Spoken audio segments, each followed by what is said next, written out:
Hola, ¿qué tal? Bienvenidos, bienvenidas a un programa más de Tus Derechos.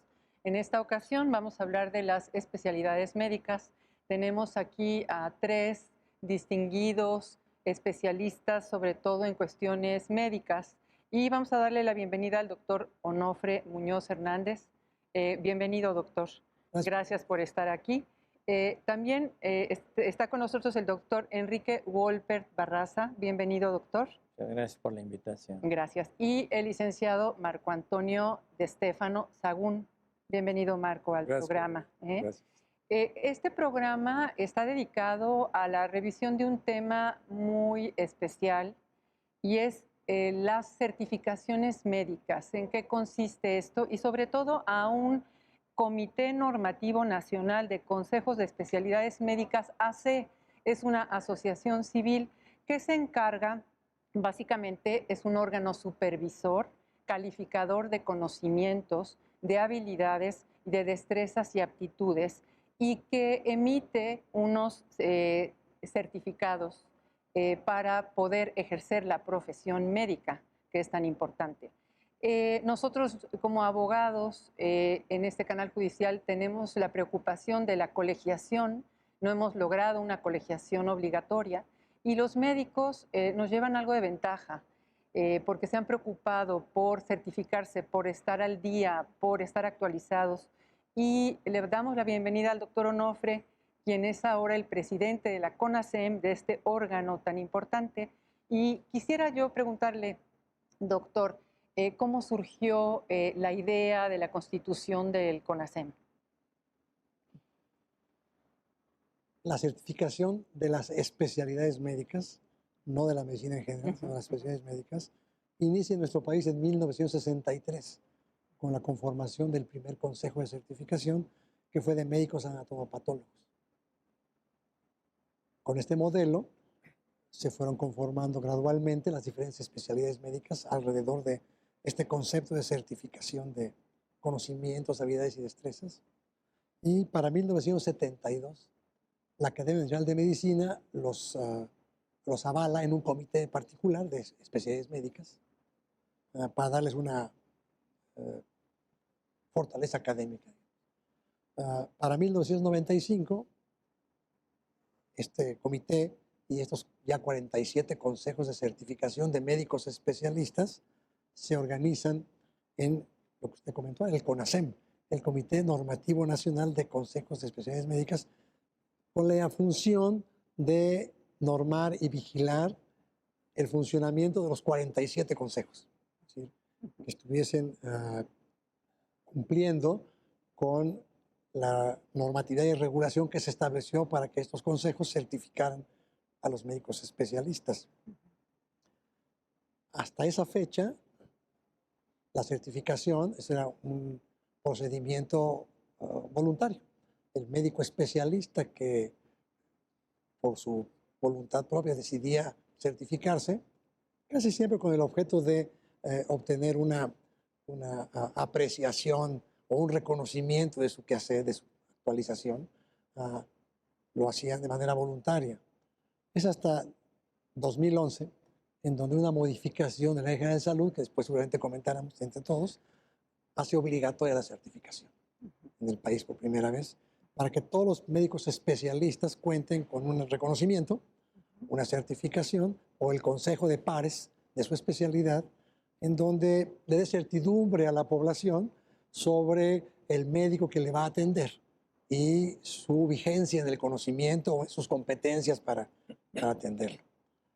En 2015, para terminar un poco con la historia ya y abrir el tema, en 2015 la Secretaría de Salud publica los lineamientos de operación en los que deben regirse tanto el CONASEM como órgano normativo y vigilante y los consejos de certificación.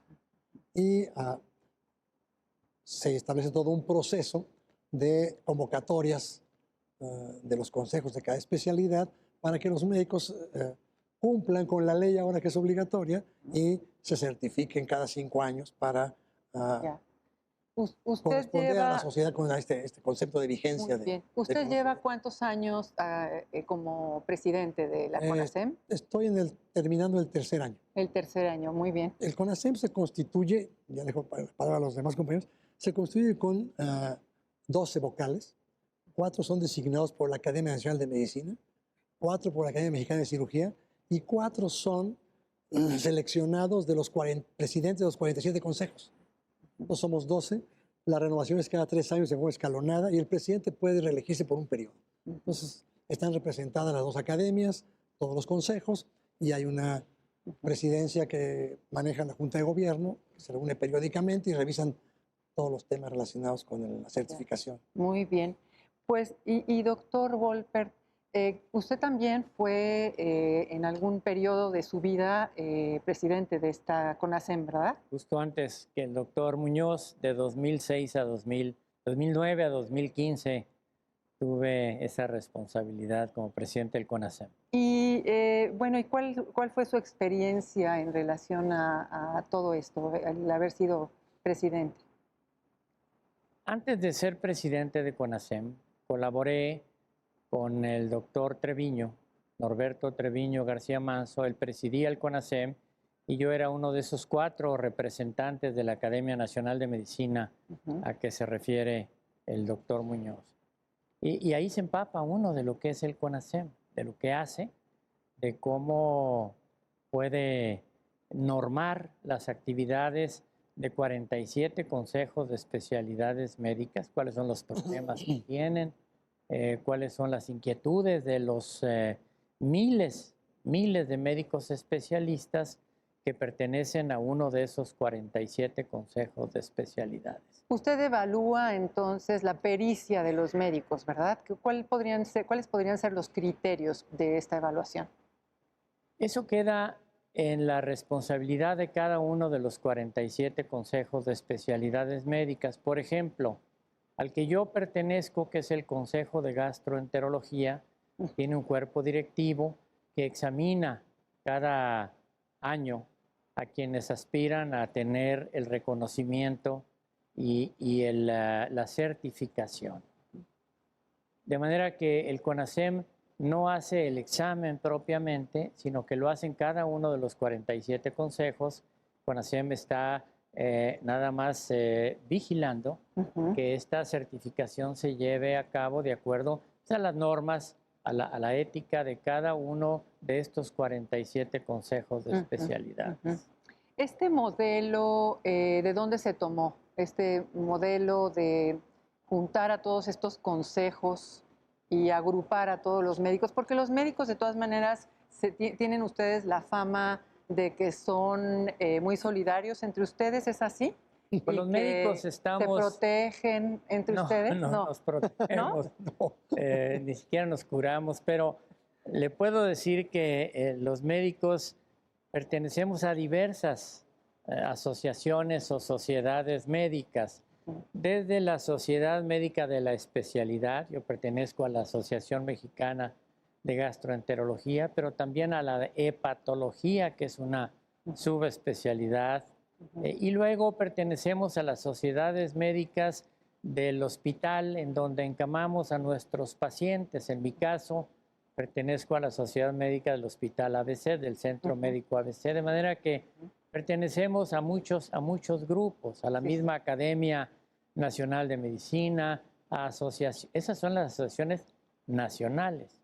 Y luego varios de nosotros pertenecemos a asociaciones internacionales. Pero el consejo de la especialidad es distinto, porque es el consejo el que nos va a proporcionar, si cumplimos con los requisitos, estos certificados que son quinquenales, en donde uno tiene que demostrar ante sus pares, en mi caso ante los gastroenterólogos, pues que sigo estudiando, que sigo asistiendo a actividades de educación médica continua, que tengo el conocimiento, para que ellos digan, sí, efectivamente, Ipalomen, y me den una recertificación por los siguientes 5 años. Ya, muy bien. Marco, te quería preguntar, esta asociación es una asociación civil, es así, ¿verdad? no pertenece al Estado o cómo se organiza? Sí, fíjate que es una asociación civil desde, desde el año 2000 más o menos. Ujú, Y está formada, fíjate, es una asociación de asociaciones civiles porque son 47 consejos que son asociaciones civiles, la Academia Nacional de Medicina, que también es asociación civil, y la Academia Mexicana de Cirugía. ujú. Entonces son 49 asociaciones civiles que integran un llamado comité por efectos históricos, pero una federación. Sí. Aunque se llame comité, es una federación. Y así ah, se desarrollaron en el tiempo hasta que en el año 2011 el gobierno federal decidió auxiliarse de esta parte de la comunidad médica. La comunidad médica, te lo digo muy rápido, Ujú, está integrada por colegios que ven cuestiones gremiales, como tú conoces, por asociaciones y sociedades que ven consejos de asuntos de educación continua, por los consejos de especialidades de los que estamos hablando, los 47, que son químicamente puros y únicamente pueden certificar, no pueden dar cursos, no pueden dar reconocimientos, solo certifican, son químicamente puros. Es algo que viene desde su historia. ujú. Luego por el CONASEM, que es el vigilante de los 47 consejos, por dos vías. Primero, por el acuerdo de voluntades de los 47 consejos que dijeron, tú rígenos, a ver, te formamos y tú nos riges y nos adherimos a lo que en nuestros estatutos establezcamos porque somos todos y cada uno de nosotros parte de ti y porque la ley así lo establece. Entonces tienes derecho público y derecho privado que determinan esa prerrogativa y ese imperio del CONASEM sobre los consejos. Ya. Y luego, para terminar, no quiero ver, después del CONASEM, tener en la cúspide de la comunidad médica a las academias Nacional de Medicina y Mexicana de Cirugía que hacen investigación y que reconocen el mérito de muy distinguidos profesionales de la medicina. Entonces, como ves, hay distintas asociaciones con distinto objeto social y no se confunden unas con otras. Ujú, ya, A lo mejor una pregunta era si es un modelo único o cómo es que se da en la historia, exactamente, ¿no? sí. Bueno, en el continente americano, de lo que tenemos conocimiento, bueno, los canadienses tienen los Royal College, los americanos tienen los American Board, sabemos que Chile tiene un CONASEM, el acrónimo significa diferente, pero se llama CONASEM también, y México, en donde la certificación es ya una costumbre o una cultura, más una cultura médica para certificarse. Ujú. Otros países empiezan, Argentina tiene una parte también, pero no recertifica, Brasil está organizándose para certificar, de lo que conocemos. Entonces, no es un modelo único y viene de la historia en donde siempre la sociedad ha buscado cómo asegurar que su personal médico esté bien capacitado y que responda a las expectativas de la sociedad con respecto a sus competencias. Sí, claro. Y se ha organizado, ya que es del siglo XX, en esta forma de consejos o boards, que le llaman los americanos, y que en el pasado fueron pues, en España el protomedicato y en Nueva España, Claro. y Enrique VIII empezó también con los Royal College en Inglaterra. Entonces, hay toda una historia anterior que culmina en el siglo XX con estas organizaciones de pares en donde los gastroenterólogos o los pediatras como yo dicen, bueno, necesitamos demostrar a la sociedad documentalmente que estamos capacitados para atenderla en nuestra especialidad. Claro. Así es como se van configurando. Claro. Quizá con números, yo diría que la obligatoriedad en México como tal empieza después de la reforma de 2011, es muy reciente, y la última revisión que hicimos este año, pues van algo así como 90,000, no algo así, 90,000 médicos. 90,000 médicos que ya se han Estamos certificado. certificando como 20,000 por año en los últimos 2 años. Ujú. Va creciendo, es un proceso gradual, Claro. en donde pues, esperamos pronto, en los próximos años, incorporar al mayor porcentaje posible. Y además, como usted decía, el valor de certificarse no simplemente es una obligación, que bueno, que lo es, pero más bien, como usted decía, es un orgullo, ¿no? estar En certificado. principio es un reconocimiento Ujú. a la preparación del médico. ¿Sí? Yo busco que mis pares me reconozcan que estoy capacitado y tengo competencias para atender en mi campo. Creo que eso es lo fundamental. Y Y en qué segundo difícil, lugar, ¿no? cumplo con la ley, porque Pero, ahora es por ley. pero qué difícil con los avances que tiene la ciencia médica, ¿no? El lograr esa actualización es un reto para ustedes los médicos tremendo, ¿no? Es fundamental aquí la educación médica continua Ujú, o el desarrollo profesional continuo, en donde el médico está permanentemente o continuamente ujú. absorbiendo la nueva información y ejerciendo los nuevos conocimientos. Claro. Y para los quirúrgicos, decía otro gobierno, bueno, ¿cómo vamos a medir? ¿Cómo estamos midiendo en los quirúrgicos, en los cirujanos, que tengan las competencias adecuadas para seguir operando? Claro, Es un reto claro. para los consejos. ¿Y hay En personas caso que de estén México, inconformes con esto? si me permite nomás complementar lo que se ha dicho aquí. El Ujú. caso de México es muy interesante, porque el primer consejo lo forma un médico anatomopatólogo, el maestro Isaac Costero. Uno piensa que el especialista se va a certificar pues, para poder atender a un paciente, ya sea en un problema de medicina interna o una cirugía, pero fueron los anatomopatólogos quienes Ujú, nos pusieron la muestra. ujú. Y yo creo que en la mente del privilegiada del maestro Costero seguramente influyó esto de cómo lograr que los médicos en el avance constante de la medicina, del conocimiento médico, podamos estar capacitados y cómo asegurarnos de que están capacitados. Entonces creó el Consejo de Médicos Anatomopatólogos el 13 de febrero de 1963. Ujú. De manera que ese fue el inicio. Después se fueron incorporando otros consejos que buscaban la idoneidad de la Academia Nacional de Medicina hasta que se integra ya como Comité Normativo Nacional. Ujú. Su pregunta es por demás interesante. ¿Todos están conformes? Obviamente no. No. Seguramente hay colegas que al no ser certificados están inconformes y aducen lo que a ellos les compete. Si piensan que el examen estuvo hecho de esta manera o de la otra, si los documentos que presentan y que realmente ahí explican con toda claridad cuáles eventos académicos han asistido y cuántas horas de educación médica continua han tenido. Si esos documentos no cumplen con lo que el Consejo les está exigiendo por sus propios estatutos y por lo tanto no son recertificados, seguramente van a estar Inconformes, sí. Bueno, regresamos en un momento. Estamos en Tus Derechos.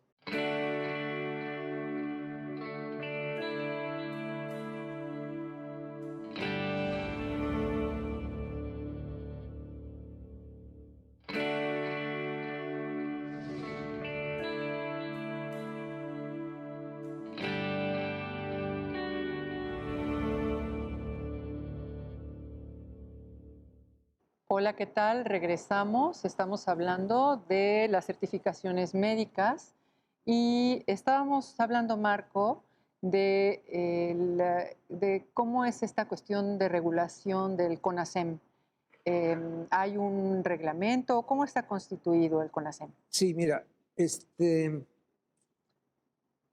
realidad, como ya lo comentamos antes, CONASEM surge en el seno de la sociedad civil, de la comunidad médica. El gobierno, y vamos a entender por el gobierno lo que técnicamente es el ejecutivo, el legislativo y el judicial, el gobierno federal, determina auxiliarse de toda esta estructura de 49 asociaciones y su cúpula para poder certificar a los médicos cada 5 años y le pone esa obligación en la Ley General de Salud. Entonces, es algo que está dispuesto en la Ley General de Salud. Entonces es una Ahora, obligación para todos los sí, médicos. porque hay un bien jurídico a tutelar. Ujú.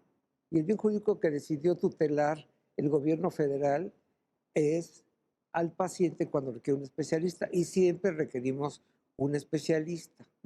Entonces, ¿por qué había que tutelar eso? Porque tú y yo tenemos cédula de abogados y tú cédula de doctora en Derecho. Y los doctores tienen cédula de médico general y cédula de médicos especialistas, pero para toda la vida. Ajá, pero estos médicos especialistas, como decía el doctor Wolper, tienen que estarse entonces actualizando, tienen que Ese es el tomar propósito. cursos y tienen que... ¿de qué manera se preparan? Mira, el propósito de la certificación es una supervisión en el tiempo, porque las cédulas son para toda la vida y ya no la ejerces y se acabó. Y mi suegro tenía 80 años y decidió, yo no receto ni aunque le duele el estómago a nadie, porque ya no puedo. Bueno, entonces la certificación es una supervisión en el tiempo, porque es cada 5 años. Y la ciencia médica y la tecnología sobre la ciencia médica es muy dinámica. Entonces el Estado tenía que asegurarse de que el médico siempre estuviese actualizado y le dio esa encomienda al CONASEM, que ya la hacía de suyo. Pues está en la ley, en el 81 de la Ley General de Salud y en el 272 bis también de la Ley General de Salud. Ya. Ahora, las asociaciones que te platicaba, esas dan los cursos y tienen una puntuación junto con otro tipo que te puede decir el doctor Muñoz ampliamente, junto con otro tipo de renglones que dan puntuaciones para la certificación cada 5 años. Ujú, ujú. Esto que dice el licenciado Estefano es muy interesante porque los médicos tenemos muchos documentos. Tenemos el título profesional, tenemos el documento, el diploma que nos da la institución en donde hicimos una o varias especialidades, luego la cédula profesional de médico y luego la cédula profesional de especialista. Todos esos documentos que nosotros apreciamos mucho porque nos Claro. costó mucho trabajo tener, son para siempre, son para toda la vida. Podríamos ejercer la medicina sin volver a abrir un libro, a leer un artículo médico, a escribir un artículo en una revista. Y eso sí Porque sería no una nos obliga. irresponsabilidad, ¿no? Sería una total Irresponsabilidad, irresponsabilidad y sí, más claro. y en medicina lo vemos muy claramente. Claro. Por eso la importancia de la certificación, de la vigencia de la certificación, de estarnos examinando cada 5 años, porque eso sí puede decir si ese médico es un verdadero especialista y el paciente que lo está viendo tener pues la certeza, la confianza Sí. de que el médico ha hecho los estudios y lo sigue haciendo Claro. para poder Pero considerar nuestro país es un país muy desigual, con unas desigualdades sociales terribles. Y no es lo mismo un médico que está en la sierra, por ejemplo, a un médico que trabaja quizás en un instituto nacional. ¿Hay alguna forma de no discriminar a ese médico que está en la sierra? ¿O de qué manera podríamos decir, o a todos se les trata con la misma... Lo que pasa es que hablamos de claro. dos Sí. diferentes niveles de preparación de los médicos. El médico que está en la sierra casi siempre es un médico general. Los médicos generales no tienen obligación de certificarse. Ok. Este modelo de certificación es para médico especialista, el que es un posgrado, realiza un posgrado y trabaja casi siempre en instituciones públicas o privadas Ya. que requieren de médicos especialistas. La atención primaria de la salud, que es la que pienso que está refiriéndose, pues Sí, sí. está atendida por médicos generales, en donde su preparación como médico después de la escuela de medicina Ujú, le da su cédula profesional y le autoriza a ejercer su profesión ujú. y pues es responsabilidad de él mantenerse actualizado en los conocimientos, pero no está obligado por ley a certificarse. Ya. Eso, son dos componentes. Dos panoramas diferentes, distintos. sí, sí, En sí. nuestro país, como el 60% de los médicos son especialistas y el 40% médicos generales. Ujú. Entonces son dos universos diferentes, todos obligados a capacitarnos en el tiempo, Claro. pero uno está por ley obligado a demostrar que sigue vigente en el conocimiento, que puede darle cierta certeza a la población de que está preparado para atender sus sus dolencias y resolverlas cuando esto es factible. Claro, En claro. el modelo norteamericano, por ejemplo, ellos hablan de privilegios. El médico certificado por un board, que es un consejo, Ujú. va obteniendo en el tiempo privilegios. Que bueno, por ejemplo, participar o pertenecer a un hospital privado de alto nivel en donde pues solamente se puede ingresar si está certificado, ¿no? Ujú. Si quiere ser profesor universitario de una carrera, de una especialidad, tiene que estar certificado también. Ah, si quiere que el seguro de gastos médicos mayores le pague la atención, pues tiene que estar certificado. Entonces, la certificación en este modelo anglosajón, es obtener un cierto número de privilegios para el ejercicio de su profesión. En estos países, Canadá y Estados Unidos, no es obligatorio por ley, pero el médico lo hace por prestigio, por sentimiento de demostrar que está preparado y para obtener estos privilegios. Claro, Diría claro. que es la diferencia un poco entre estos dos modelos. En México también se tienen esos privilegios, pero no son el principal motor de la certificación, de la vigencia de la certificación. Sí, sí. Em, esta CONASEM, que ha tenido ya un gran prestigio y bueno, y todo el mundo la respeta, pese a que haya algunos médicos que están un poco reticentes, ¿verdad?, a quererse certificar. De todas maneras, tiene varios órganos muy importantes e incluso tiene una junta de gobierno y un consejo de expresidentes, ¿verdad? Este Consejo de Expresidentes, ¿cómo se conforma, doctor? Lo conformamos en este momento por 3 personas. Ujú. El doctor Víctor Espinosa de los Reyes, que fue el primer presidente de CONASEM, Sí. el doctor Norberto Treviño García Manso Ujú. y un servidor. Ah, muy bien. A nuestro grupo de expresidentes pues tenemos las actividades que nos asigna el presidente actual, el presidente en funciones, el doctor Onofre Muñoz, Ujú. y seguimos colaborando. De manera que el trabajo nuestro en CONASEM pues, es de muchos años. Y de mucha solidaridad, por lo que veo, ¿verdad? Sí, claro. Mucha solidaridad. Fíjate que sobre el punto yo quisiera agregar algo, que es un diseño que el presidente actual, el doctor Muñoz, propuso a la Asamblea General. Ujú. Este Consejo de Expresidentes no es consejo consultivo, ¿eh? Es un consejo que tiene actividades y atribuciones. Por ejemplo, los aspectos reglamentarios se pueden generar en la Asamblea, pero la propia Asamblea decidió que fueran revisados por los expresidentes, dada su experiencia en estas lides, porque ha sido abrir brecha y abrir brecha y abrir brecha a cambio de nada. Ujú. Es mera filantropía de los médicos. No reciben un centavo. El presidente CONASEM, los vocales, no tienen ninguna contraprestación. Los 47 presidentes de los consejos, sus mesas directivas, no tienen ninguna contraprestación. Y en todos los consejos, te aseguro que están muchos de los médicos más prestigiados de cada rama. Claro. Entonces, eso es muy importante. porque Cargos filantropía, honoríficos no muy hay respetados. contraprestación. Lo que hay es una cuota cada 5 años Ujú. que la cuota la das como asociado, Ujú. no la das como pago. La única excepción es si el médico que acaba de recibir su diploma de la universidad y su diploma de la institución de educación de salud oficialmente reconocida presenta el examen, paga esa cuota y no lo logra pasar. Ujú. Eso es el único ingreso que no se considera como cuota de asociado.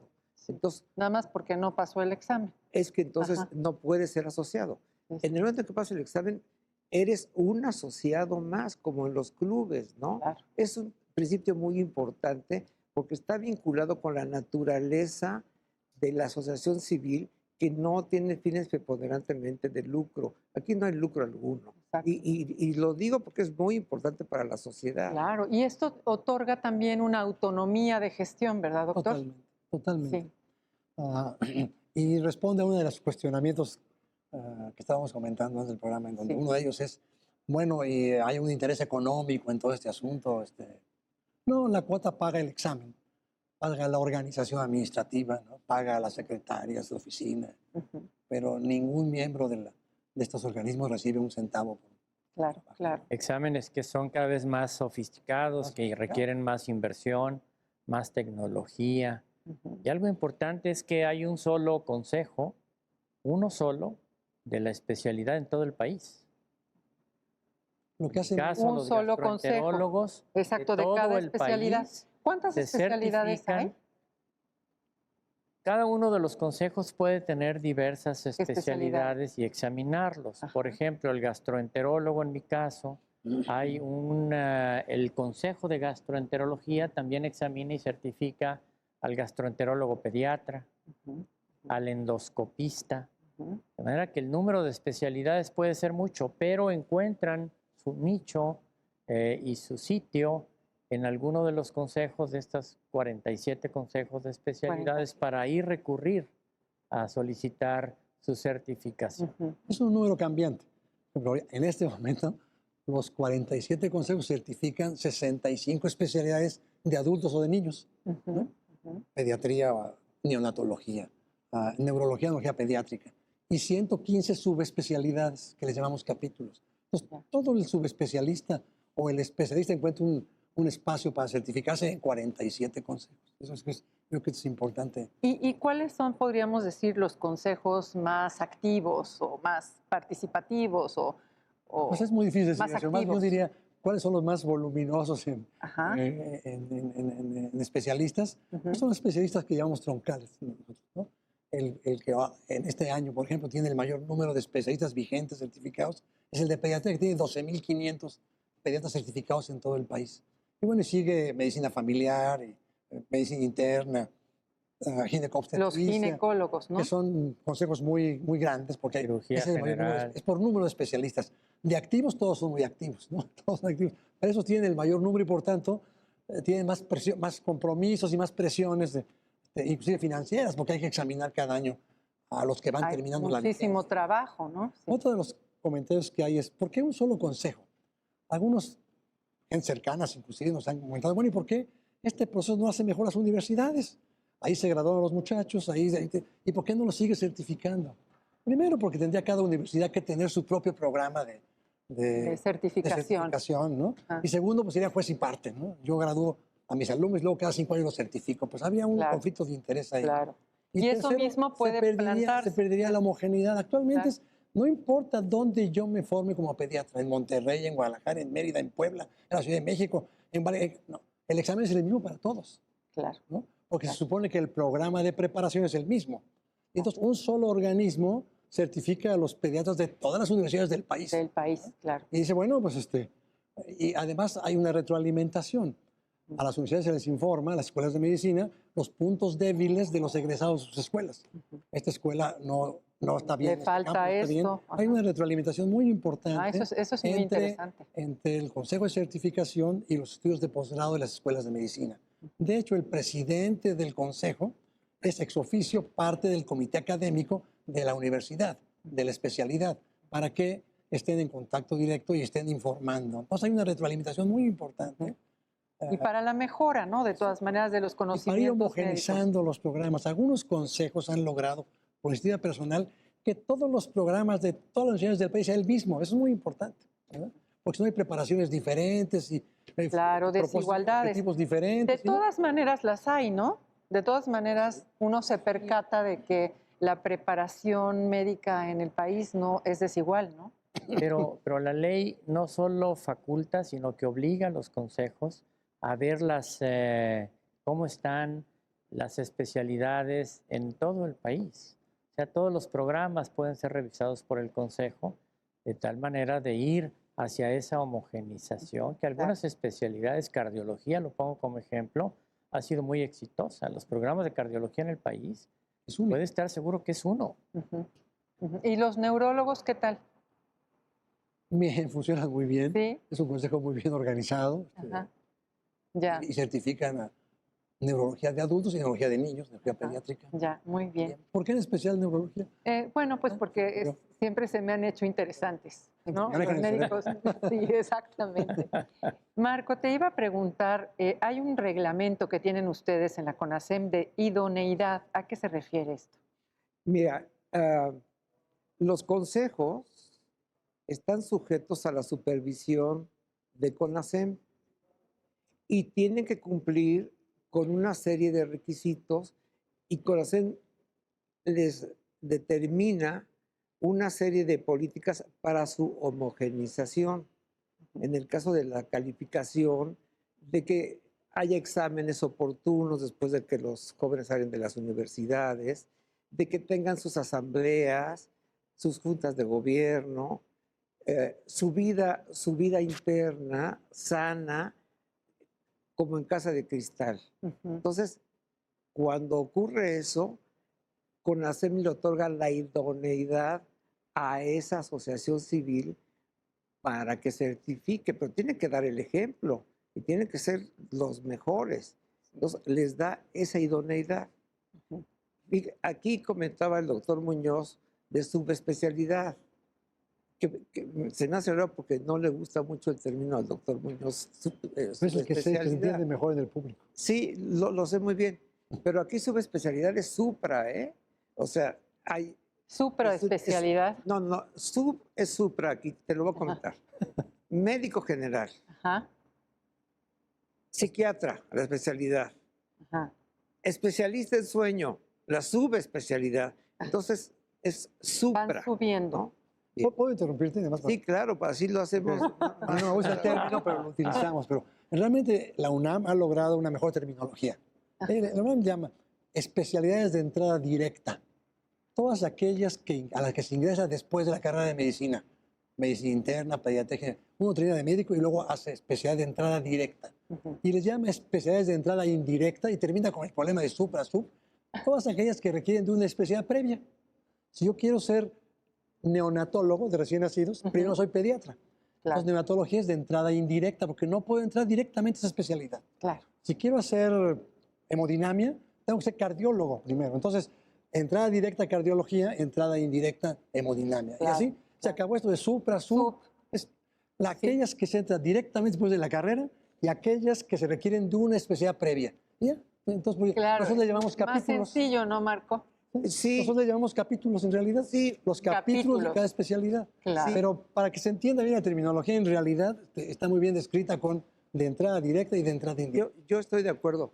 Pero cuando hay una carrera de entrada indirecta, el profesionista tiene una segunda especialidad. Sí, me Una impresiona mucho, segunda sobre todo en especialidad. ortopedia, que me he dado cuenta la cantidad de, subespecialidades que hay o capítulos que hay, ¿no? Sí. El capítulo de rodilla, capítulo de dedo meñique, capítulo Cirugía de, de ¿no? mano. De la mano, Sí, cirugía etcétera. de mano, sí. No, dedo meñique es una exageración, ¿verdad? ¿No? Pero Fíjate define. que quisiera comentar algunas cuestiones de carácter jurídico Sí, con las que se ha enfrentado CONASEM, el actual presidente y el anterior presidente. La ley, en el 81, en el último párrafo, señala que las autoridades educativas, todas, porque vamos a recordar que de acuerdo con la Constitución, el asunto de las profesiones es materia de los estados. ujú, Entonces, en cada estado, tiene su competencia. hay autoridades educativas, Sí. como la del Distrito Federal aquí, ¿no? Que a lo mejor nada más es para la Ciudad de México, pero bueno, Ujú. se maneja como federal, pero eso es otra cosa. Deberán de pedir la opinión de CONASEM para otorgar la cédula de médico especialista. Ujú. Entonces, pues cualquier abogado que lee esto o cualquier médico que lee esto y no lo sabe, dice, ¿cómo la opinión de CONASEM, que es una asociación civil, que adentro tiene 47 asociaciones, y como una autoridad educativa, como la Dirección General de Profesiones, tiene que pedir la opinión de CONASEM? Eso como... Entonces, eso le ha traído un terrible problema a CONASEM, que fue invitado. CONASEM está ha conocido de CONASEM la Corte en tesis aisladas y jurisprudencias en 3 diferentes temas. Sí. El Congreso lo puso en la ley y la administración pública le emitió lineamientos. O sea, los 3 poderes federales. No damos la opinión, no estoy hablando como, CONASEM no da la opinión a las autoridades educativas. CONASEM solo informa si aquella persona que la autoridad educativa le pregunta si está certificado o no está certificado o no está vigente su certificación, el estatus de esa persona. Perdona, que son 3. Nunca se certificó pero no está vigente, o sí está certificado. Y CONASEM solamente le dice ese estatus. Eso no es una opinión, eso es una información. La ley lamentablemente dice eso y nos ha traído muchos problemas porque no se sabe realmente cuál es el mecanismo exacto que se sigue. Muy bien, muy bien. Pues en un momento regresamos y seguimos platicando.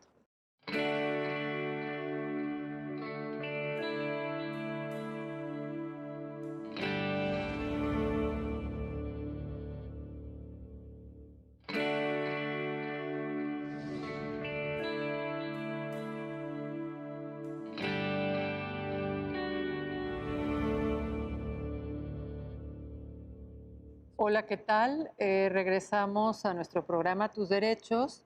Estamos hablando acerca de las certificaciones médicas y tenemos pues muchas dudas. Por ejemplo, si yo quisiera hacerme una cirugía estética, ¿los cirujanos estéticos también tienen que certificarse, doctor?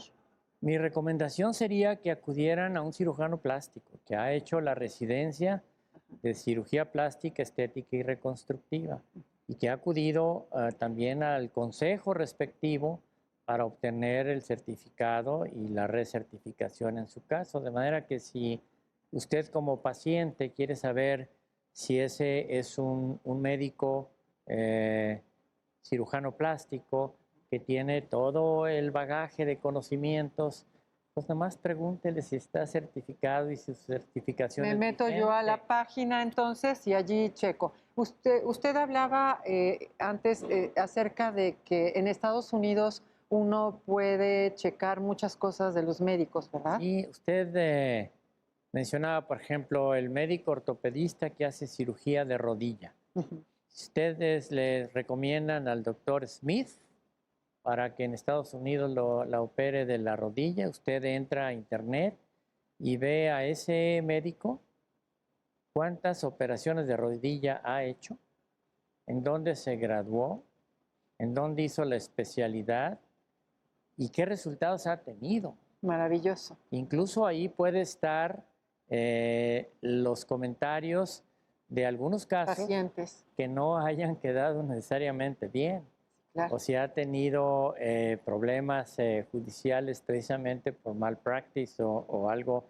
Usted puede obtener toda la información del médico antes de decidirse si con él se va a operar.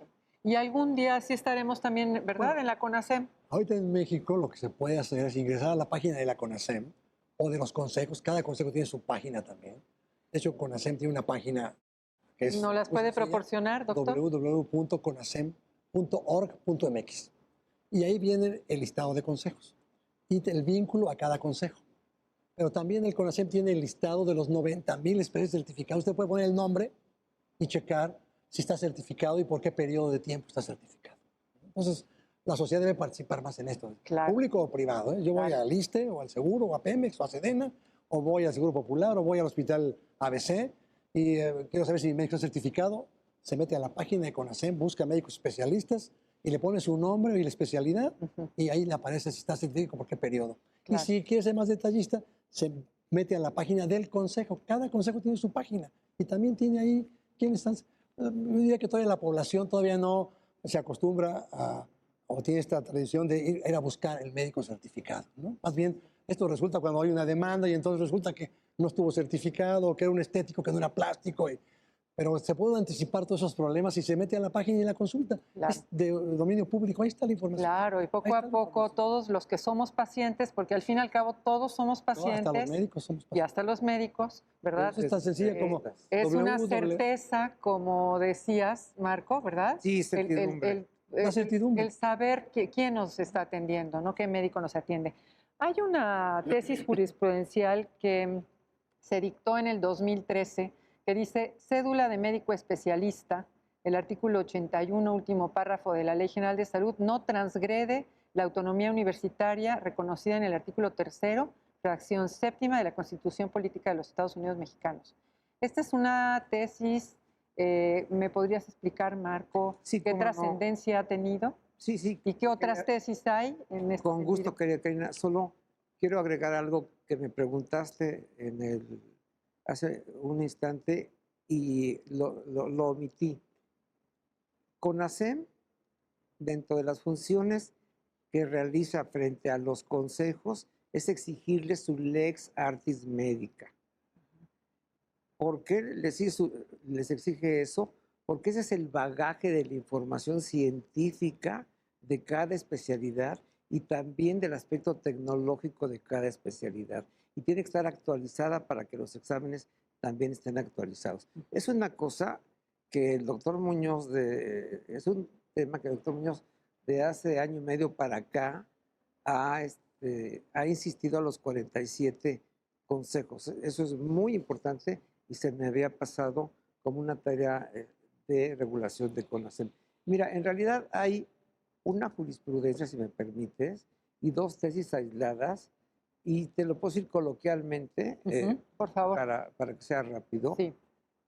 La que tú dices es porque precisamente las universidades, 35 de ellas, desde luego no la nacional, no la Autónoma de México, nos apoyó, al contrario, el rector nos apoyó, tampoco la metropolitana, se interpusieron demanda de amparo en contra de la certificación de CONASEM porque señalaban que si acababan de dar el diploma universitario, ¿cómo era posible que otra instancia y más una asociación civil tuviera que certificar a sus médicos? Entonces, la Corte, la segunda sala, resolvió el amparo señalando que no se trataba sobre la universidad, el punto, sino sobre las aptitudes de aquel egresado ya en su función de médico especialista. de médico especialista. Sí, sí. Pero no tenía que ver con la universidad. Sí. Luego, la otra, hubo otros amparos y también una tesis aislada que determinó que no se transgreden las facultades de los legislativos locales para emitir leyes sobre esa materia. No se transgrede la función local. Y la tercera es sobre el cuarto y el quinto constitucional, libertad de trabajo y derecho a la salud. Entonces, bueno, las garantías y los derechos fundamentales. Los derechos humanos y sus garantías ahora, ¿no? Pues no son absolutos, como sabes. Aquí había un conflicto que había que resolver y la Corte consideró que era de mayor interés público el derecho a la salud que la libertad de trabajo. Además, como está la ley diseñada, no es una restricción absoluta, solamente es un requisito para que puedas seguir trabajando. Es todo. Entonces, son los tres temas que han llegado a la Corte y la Corte ha resuelto de manera favorable a la certificación. CONASEM. Claro, claro. Sí. Sí. Y así tiene que ser, ¿no? El doctor nos recordó que los médicos generales tienen opción de certificarse. Me gustaría que él lo comentara. Sí, claro. Doctor. Efectivamente, ese médico del que hablaban, que está en la sierra, sí. Si es un médico general, pero si quiere tiene opciones. para seguir estudiando, para actualizarse y ser un buen médico general, que es lo que necesitamos en México. Y hay varias instancias. Por ejemplo, la Academia Nacional de Medicina tiene desde hace décadas un programa que se llama PRONADAMEG y que son precisamente cursos de actualización médica continua. Yo participo en el de patología, por ejemplo, para que el médico general, si quiere, se inscribe y se examina. Y luego hay un comité normativo nacional de medicina general. Ahí sí hay uno solo, porque solo tutela la medicina general y puede tener un certificado. Y eso están en todos los estados de la federación. De manera que puede haber médicos certificados, médicos generales certificados, que aunque no es obligatorio por ley, pero si él quiere, puede seguirse actualizando. De todas maneras, en México siempre ha habido la preocupación de que hay escuelas, bueno, por ejemplo, en Derecho también las hay, escuelas que nosotros les denominamos patito, ¿no? Sí. No sé, en Medicina también lo hay. Sí, sí. ¿Sí lo hay?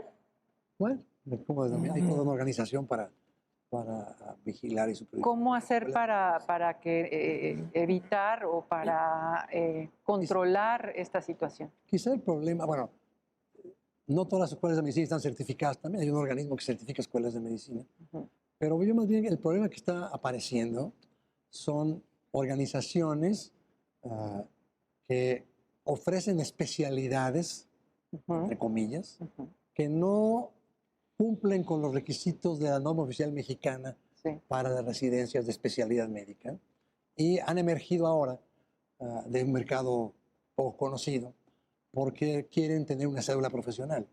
Y entonces lo que le hacen es preguntarle, bueno, ¿quién lo certifica? Pues no tenemos consejo. ¿Cómo no? Pues no tienen consejo, no son especialistas médicas. Entonces hay una serie y bastantes en los estados de la República, inclusive en el DF. ¿Y de qué especialidades? Son cursos de fin de semana, cursos a distancia, cursos semipresenciales, cursos de 6 meses, de 12 meses, de 18 meses, que otorgan un diploma al terminar de especialista en X. Y con ese diploma van a pedir una cédula profesional. Pues no se les puede otorgar porque no son cursos de especialización formales, no cumplen con la norma oficial mexicana de una residencia de especialidad. Entonces hay un enorme conflicto ahorita, ¿no? Claro. En donde estos grupos que además son privados, todos cobran por hacer esos cursos, ¿no? Pues quieren que sus egresados tengan una cédula profesional de especialista médico y no lo son. Entonces ahorita la gran presión que hay en el mercado, digamos, de México de formación de especialistas es que pues salieron a la luz todos estos cursos que en el pasado, pues como no había una regulación ni había obligatoriedad, pues estaban ahí. Pero ahora no pueden obtener la cédula profesional. Entonces, bueno, sí hay un problema muy serio en este momento. Es que es un gran tema esto de la educación con calidad, ¿no? Exacto. Y con calidad científica, ¿no? Y cómo tenerlo. Eso también nos pasa ahora con la reforma de los juicios orales, ¿no? Todos nos hablan de capacitación, capacitación y capacitación, pero ¿quién nos va a dar esa capacitación? Pasa lo mismo con ustedes, ¿no? Exacto. Con los médicos. Obtener esa buena capacitación. Un subterfugio es hacer una maestría. Hay organizaciones privadas o universidades privadas que ofrecen maestrías dicen maestría en especialidad en cirugía estética, ¿no? Pero no son cirujanos plásticos, ni estéticos, ni reconstructivos, son maestros en... Las maestrías en general están orientadas a educación e investigación, pero no al manejo de pacientes. Claro. Y entonces quieren obtener una cédula para poder manejar pacientes, poner su gabinete. Y, bueno, dije solo un ejemplo, pero hay muchos ejemplos más en donde algunas son inclusive a distancia, nunca ven un enfermo. Sí. Y se gradúan de maestros después de un año, ¿no? Y bueno, y tienen su diploma, ¿y qué hacen con ese diploma, no? Sí. No son especialistas médicos, ¿no? Claro. Entonces, el gran problema ahorita es la regulación de esta oferta de cursos de especialidad, ya le dije, de fin de semana, a distancia, de semipresenciales o de duración corta, de 6 meses, de 12 meses, que tienen el término especialidad, ¿no? Entonces, pues son cursos. Pues yo creo ustedes médicos han logrado algo pues bastante importante en cuanto a esto, ¿no? En comparación con otras profesiones en México, ¿no? No digamos la profesión jurídica, pero ustedes sí han logrado, les ha costado muchos años, pero van por el camino correcto, ¿verdad? hacemos cuentas de que del primer consejo y la decisión voluntaria de certificarse hasta la obligatoriedad pasaron 48 años. 48 48 años de años. trabajo, de experiencia, de esfuerzo, de convencimiento, ¿no? A los grupos médicos. Y hace falta todavía más Ahora falta que la convencimiento. sociedad Sí. demande Y sobre estén todo, certificados. que también el médico esté convencido, ¿no?, de la responsabilidad que tiene al ejercer su profesión, que eso es lo más importante. Sí, bueno, el médico siempre tiene vocación, ¿eh? De verdad, tiene vocación. Para ser médico requiere vocación. Y los especialistas, es que, mira, estudian 6 años, más 4, más 2, más... Es impresionante. Yo puedo garantizarte que en el 97% de la comunidad médica tienen vocación, verdaderamente vocación, por sus habilidades y por su desempeño. Y un espíritu de servicio No, maravilloso, absoluto, ¿verdad? como ningún otro. Como de ningún verdad, otro. Sí, Sí, sí, sí, muy humanos. sí. Qué bueno que esto lo dicen Los abogados. ustedes, los abogados.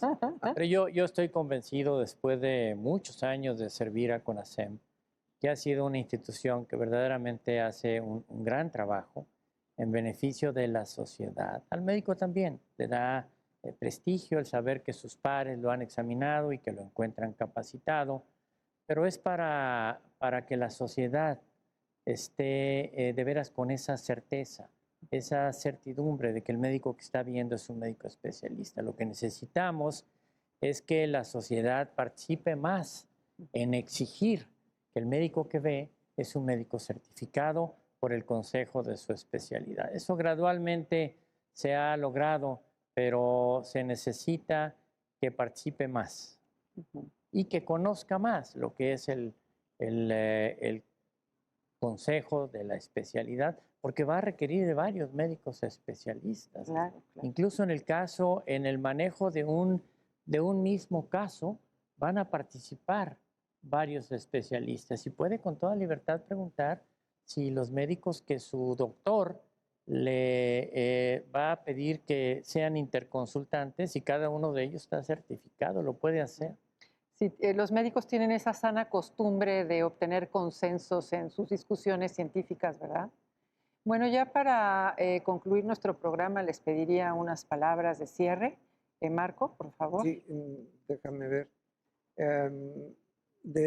Como conclusión, mira, pues se me ocurre que el gobierno tiene 4 funciones básicas, que es la función policial, y no desde el policía con garrote, sino la aduanera, la portuaria, la marítima, etcétera. La función de impartición de justicia, el fomento y la prestación de servicios públicos. Y cuando no alcanza a prestar esos servicios públicos, como tú y yo sabemos, los concesiona a particulares, en ese régimen concesionario. Aquí no fue así. Aquí era tan importante, tan especializado el asunto, que dijo, a ver, tú, CONASEM, eres organismo auxiliar de la Administración Pública Federal. Entonces, creo que mi conclusión es que CONASEM y los 47 consejos cubren una función pública importantísima porque tiene que ver con la vida y con la salud. Esa sería mi... Sí. Pues muchas gracias. Gracias, Marco. Doctor Onofre. Yo insistiría en el componente social del binomio de las sociedades. Los médicos nos organizamos, nos certificamos por pares, nos prestigia estar certificados, damos certidumbre a la población sobre lo que hacer, pero necesitamos que la población, en la otra parte del binomio, diga, yo quiero saber si está certificado. Quiero atenderme por un médico certificado público o privado. Y entonces otra vez ponemos a disposición la página del CONASEM, que es www.conasem.org.mx, en donde puede vincularse a cualquier consejo de especialidad o ahí mismo identificar a su médico y ver si está certificado. Eso va a ser de una enorme ayuda para el último empujón que necesitamos para que se convierta en una política de Estado. Claro que sí, claro que sí. Gracias, doctor. Iría en la misma dirección que señaló el doctor Muñoz, que la sociedad necesita participar más, conocer más lo que es el CONASEM, e invitaría a mis colegas en los 47 consejos de especialidades médicas a que lo sigan haciendo en la manera como están funcionando, pero que cada vez se mejoren. Siempre hay el espacio para mejorar, para hacer el trabajo a nivel nacional de forma transparente, que no haya estos espacios en donde las juntas de gobierno puedan estar sujetas a dudas de cómo se conformaron y quién lo, sino que sean los mejores especialistas en cada rama los que dirijan los consejos de las especialidades médicas. Claro, así tiene que ser. Bueno, pues yo les agradezco a estos invitados de lujo que tuvimos el día de hoy, su presencia aquí en el programa Tus Derechos. Muchas gracias por habernos acompañado y bueno, hasta la próxima. Muchas gracias.